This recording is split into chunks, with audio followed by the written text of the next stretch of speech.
नमस्कार दोस्तों, एक बहुत बड़ा अनाउंसमेंट भारत सरकार ने किया है। कल आपने प्राइम मिनिस्टर मोदी की स्पीच सुनी होगी। वहां पर प्राइम मिनिस्टर ने बोला है कि 20 लाख करोड़ का पैकेज भारत सरकार लेकर आने वाली है, जो कि हमारे जीडीपी का 10% होने वाला है। एक बहुत बड़ा डिसीजन मैं कहूंगा। तो इस वीडियो में हम जानेंगे कि आखिरकार ये 20 लाख करोड़ पैकेज का सरकार क्या करेगी, ये पैसा कहां से आ सकता है।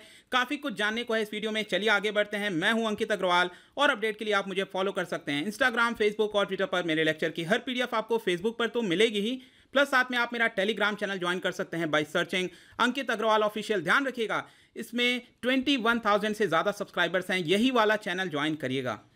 साथ में अगर आप यूपीएससी की तैयारी कर रहे हैं तो आपके लिए सुनहरा मौका है। स्टडी आईक्यू लाया है आपके लिए स्मार्ट कोर्सेज, जिसके थ्रू आप अपनी प्रिपरेशन और भी ज़्यादा अच्छे तरीके से कर सकते हैं। तो फर्स्ट थिंग दोस्तों, यहाँ पर हम सबसे पहले जीडीपी को समझते हैं बहुत सरल शब्दों में। जीडीपी देखिए क्या होता है कि एक साल के अंदर, जैसे कि मैं एग्जांपल लेता हूं 2019 में। 2019 में आपको पता है कि हमारे देश ने बहुत सारे गुड्स का, सर्विसेज का प्रोडक्शन किया। आपने देखा, आप चाहे टूथपेस्ट से लेकर पेन, पेंसिल, हर एक चीज, जितनी भी चीजों का प्रोडक्शन हुआ है उसकी वैल्यू क्या है। सपोज फॉर एग्जांपल मैं कहता हूं कि इसकी वैल्यू 1000 रुपए है। मतलब होने को तो बहुत सारा है, लेकिन 1000 रुपए है। तो ये 1000 रुपए क्या बन गया? ये आपका ग्रॉस डोमेस्टिक प्रोडक्ट बन गया। इसी को हम कहते हैं सरल शब्दों में जीडीपी। तो यहां पर सरकार ने जो अनाउंस किया है 20 लाख करोड़ का पैकेज, तो अभी जो हमारी जीडीपी है, मैं आपको लेटेस्ट आईएमएफ का डेटा दिखाता हूं। यह बता रहा है कि इंडिया इस समय 5th नंबर पर है। हमारी जीडीपी इस समय $2.9 ट्रिलियन की है। देखिए, अगर आप वर्ल्ड बैंक का डेटा देखेंगे तो वहां पर $3.2 ट्रिलियन, अलग अलग आंकड़े मिलेंगे। लेकिन यहां पर मैं सिंपली आईएमएफ का डेटा जो ज्यादातर लिया जाता है, $2.93 ट्रिलियन। इसका अगर आप कंपेयर करेंगे रूपी टर्म में, ये तो ट्रिलियन डॉलर के टर्म में है, ये करीब आएगा आपका 200 लाख करोड़ के आसपास, 200 लाख करोड़। तो 200 लाख करोड़ का 10% कितना होगा? 20 लाख करोड़। ठीक है, तो ये जो 20 लाख करोड़ है, इसी को हम कह रहे हैं 10% ऑफ आवर जीडीपी। नाउ अब अगर आप देखिए इस चार्ट के अंदर, तो पूरे विश्व भर में जो टॉप 10 देश हैं जिनके द्वारा यहां पर पैकेज निकाला गया है कोविड-19 से लड़ने के लिए, चाहे अपनी इकोनॉमी को बढ़ाने के लिए, तो सबसे पहला नंबर इस समय आता है जापान का। जापान की अगर आप इस समय जीडीपी देखेंगे, वो है 3rd नंबर पर। इसकी जीडीपी है $5 ट्रिलियन और जापान ने करीब $1 ट्रिलियन का पैकेज निकाला। और इसी के लिए जापान का जो ओवरऑल पैकेज है वो 20% ऑफ देयर जीडीपी है। अब इसी तरह से बाकी देशों का भी आप कंपेयर कर सकते हैं, जैसे कि यूएसए का हो गया। यूएस का जीडीपी इस समय $21 ट्रिलियन का है, बहुत बड़ी जीडीपी है।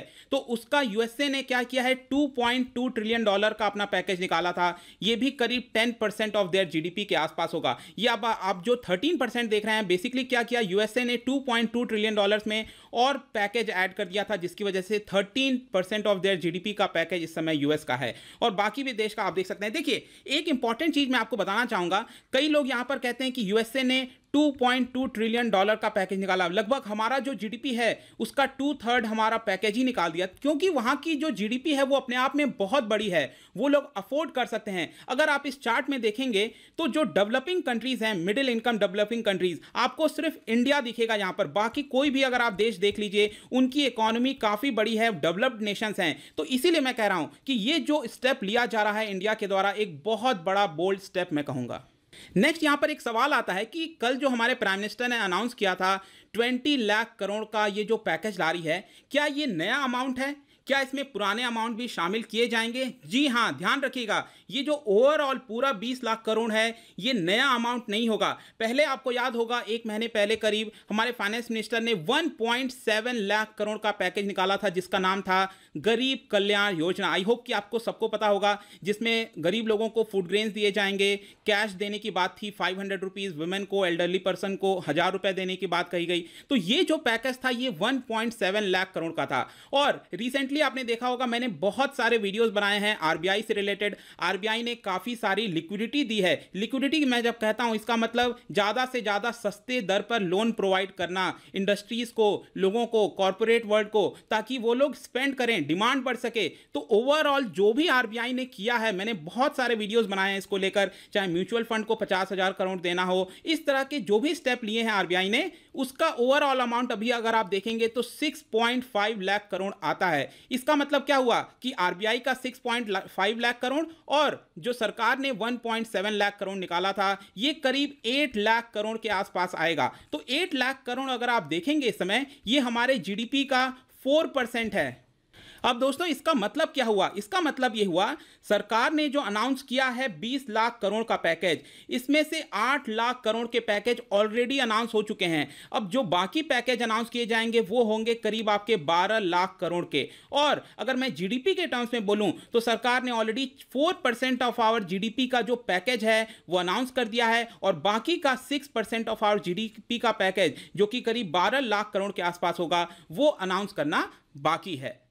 नेक्स्ट यहां पर एक बहुत बड़ा क्वेश्चन अराइज होता है। आप लोगों में से बहुत लोगों ने कल से मुझे पूछा है कि सर ये पैसा आएगा कहां से? 20 लाख करोड़ बहुत बड़ा अमाउंट होता है, स्पेशली हमारे जैसे देश के लिए बोरो करना, सरकार बोरो करेगी तो ये पैसा कहां से आएगा? स्पेशली आपको पता है 2 महीने से यहां पर हम लॉकडाउन में करीब करीब चल रहे हैं, जिसकी वजह से सरकार को करीब 4 लाख करोड़ का जो रेवेन्यू है वो छोड़ सकती है सरकार। मतलब कि जो 4 लाख करोड़ का रेवेन्यू सरकार के पास आना चाहिए था, ये 2 महीने में लॉकडाउन की वजह से ये नहीं आने वाला, और आगे भी वी डोंट नो कि अभी कब तक ये चीज़ें चलेंगी, कब इकॉनमी पटरी पर आएगी, तब जाकर जो सरकार का रेवेन्यू है वो बढ़ने वाला है। साथ में सरकार ने डिसाइड किया था इस वित्तीय वर्ष में 2.1 लाख करोड़ वो डिसइन्वेस्टमेंट के थ्रू आएगी। आपने एलआईसी का आईपीओ सुना होगा, उसको भी डिले किया गया है। तो यहां पर जो डिसइन्वेस्टमेंट के थ्रू पैसा आना था ये भी नहीं आएगा, तो सरकार आखिरकार लाएगी कहां से? तो इसके लिए अगर आप में से लोगों ने देखा होगा ये वीडियो, यहां पर मैंने बताया था 12 लाख करोड़ यहां पर सरकार बोरो करने वाली है इन द फाइनेंशियल ईयर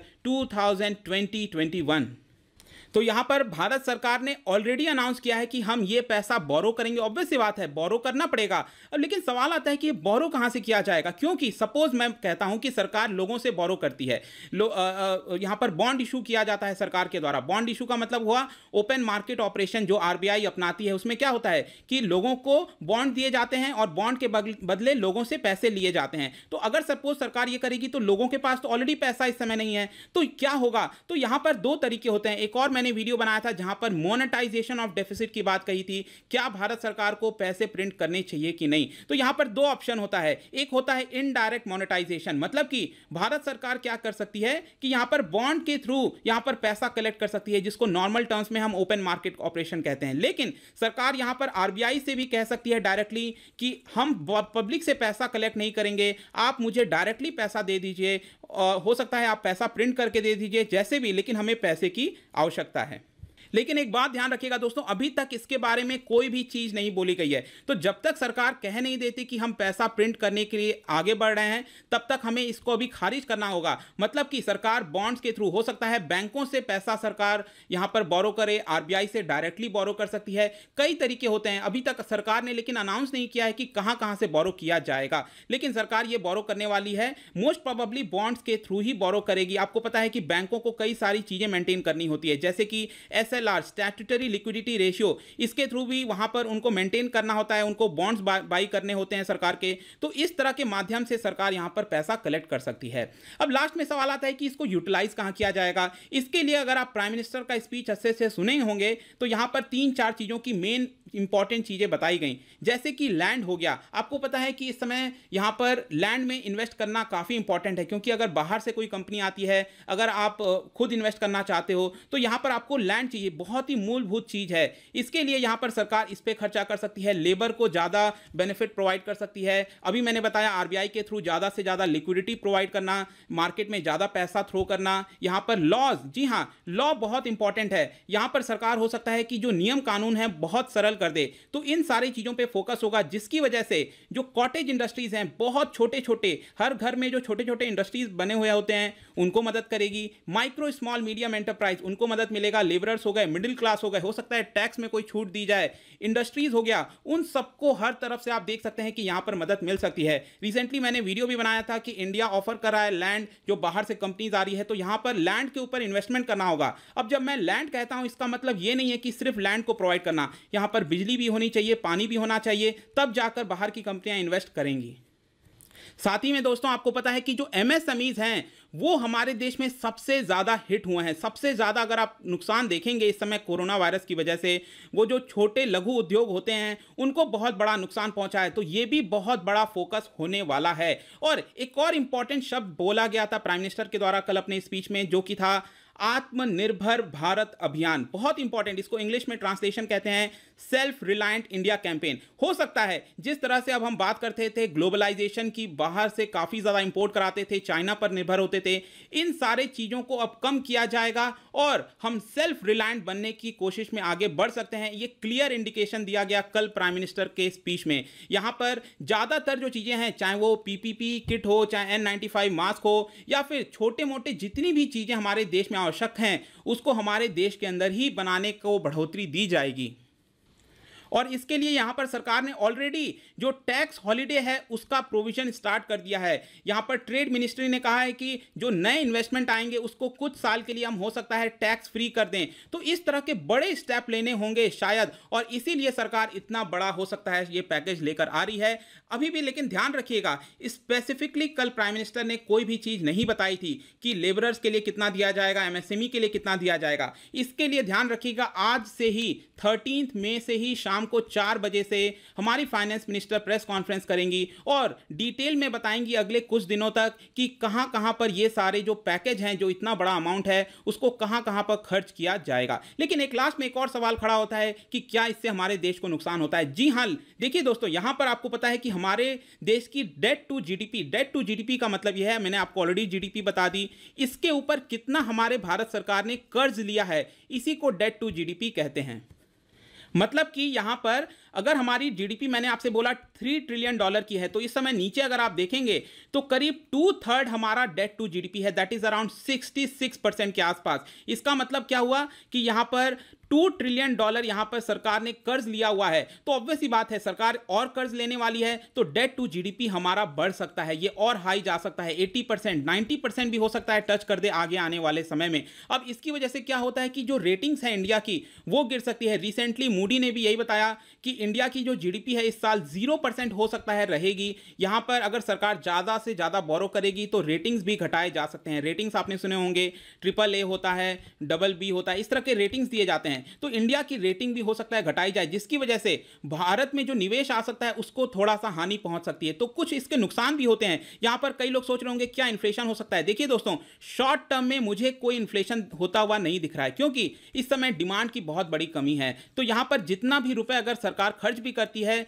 तो उसकी वजह से बहुत बड़ा कोई इन्फ्लेशन नहीं होगा शॉर्ट टर्म में। हाँ, लॉन्ग टर्म में हो सकता है आगे इन्फ्लेशन हो, लेकिन उसको आगे चलकर सुधारा जा सकता है आरबीआई के द्वारा। तो आई होप दोस्तों ये जो पूरा वीडियो था, यहां पर पीएम मोदी के द्वारा ये जो 20 लाख करोड़ का पैकेज अनाउंसमेंट हुआ है, इसका 360 डिग्री व्यू हर तरफ से मैंने आपको बताने की कोशिश की। आई होप कि आपको कुछ जानने को मिला होगा। प्लस साथ में अगर आप मेरा daily UPSC MCQ course join करना चाहते हैं तो आप स्टडी IQ ऐप पर जा सकते हैं, यहां पर जाकर आप परचेस कर सकते हैं, जाकि आपकी जो यूपीएससी प्रीलिम्स की प्रिपरेशन है और ज़्यादा अच्छे तरीके से हो सके। किसी भी क्वारी के लिए आप मुझसे इंस्टाग्राम पर डायरेक्टली जुड़िए, यहाँ पर मैं आपकी क्वारीज को सॉल्व करूंगा। प्लस यहाँ पर आपको मेरे वीडियो की प्लेलिस्ट मिल जाएगी, यहाँ पर भी मैं डेली एक MCQ डालता रहता हूँ। मिलता हूँ आपसे next time. Till then, thank you very much, see you soon.